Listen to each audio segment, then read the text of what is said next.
দুইটা বিষয়। ঈদে মিলাদুন্নবী নিয়ে আমাদের দেশে দুই ধরনের প্রান্তিকতা আছে,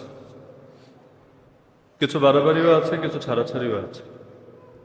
মনে রাখতে হবে ঈদ মিলাদুন নবী এটা শরীয়তের কোনো পরিভাষা না।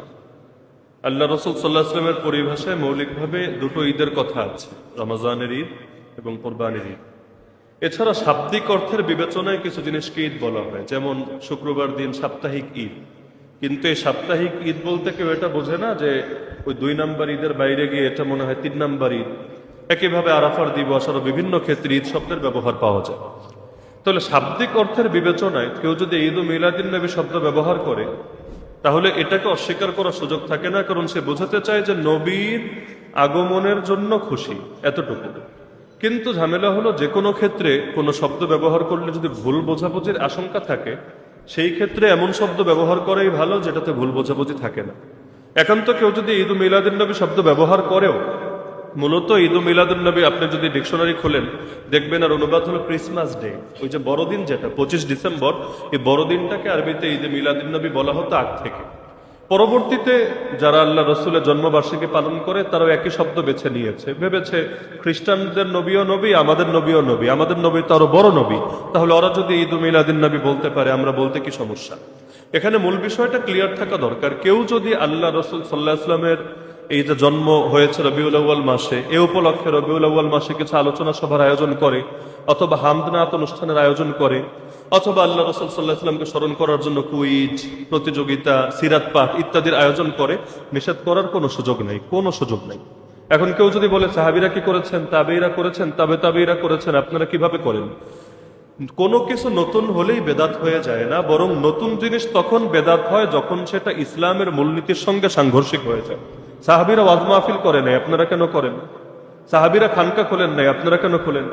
সাহাবীরা তাবলীগে চিল্লা লাগান নাই, আপনারা কেন লাগান? এমনকি প্রতিটা মসজিদে মসজিদে বাংলাদেশে নামাজের পরে দোয়া হয়, তাই না? নামাজের পরে দোয়া কোন সাহাবী করতেন? আল্লাহ রসুল কবে করেছিলেন? তাবেঈরা কবে করতেন? অথচ এটা তো নিয়মিত হয়।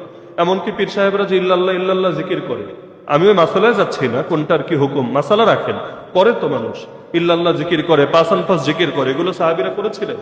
তো আপনি করলে বেদাত হবে না, কিন্তু আরেকজন আল্লাহ রসুলের জন্ম উপলক্ষে আলোচনা সভার আয়োজন করলেও বেদাত হবে। জিনিসটা আসলে হাস্যকর। মনে রাখতে হবে ঈদ মিলাদুন নবী পালন করার জিনিস না, কিন্তু আল্লাহ রসুলের জন্মের মাসে তাকে নিয়ে আলোচনা করা, তাকে নিয়ে নাচের অনুষ্ঠান করা, তাকে নিয়ে সিরাত পাঠের ব্যবস্থা করা, এগুলো নিষিদ্ধ না। তো সীমার ভেতরে থেকে ইসলামের মূলনীতির সঙ্গে সাংঘর্ষিকতা না ঘটিয়ে কেউ যদি আল্লাহ রসুলের জন্মের মাসে, হিজরতের মাসে, ওফাতের মাসে তাকে স্মরণ করার কোনো ব্যবস্থা করে, এতে নিষেধাজ্ঞার কারণ নেই।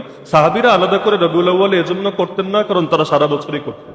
তো যারা সারা বছরই করে তাদের ভিন্ন কোনো উপলক্ষ লাগে না, কিন্তু যারা সারা বছর করে না, অন্তত একটা মাস উপলক্ষে একটা বই পড়ো, একটা মাস উপলক্ষে একটু নবীরা জানার চেষ্টা করো।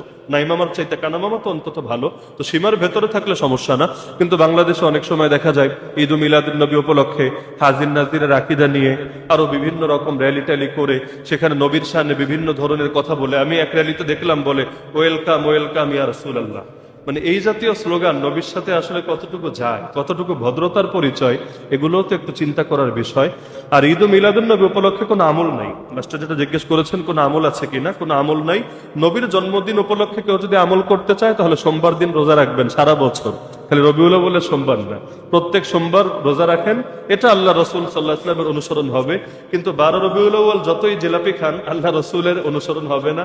একইভাবে এই দিন যদি বিশেষভাবে রোজার জন্য নির্দিষ্ট করেন, তাও আল্লাহ রসুলের অনুসরণ হবে না, কারণ আল্লাহ নবী 12 তারিখকে রোজার জন্য নির্দিষ্ট করেন নাই। আশা করি ঈদ মিলাদুন নবীর বিষয়টা ক্লিয়ার।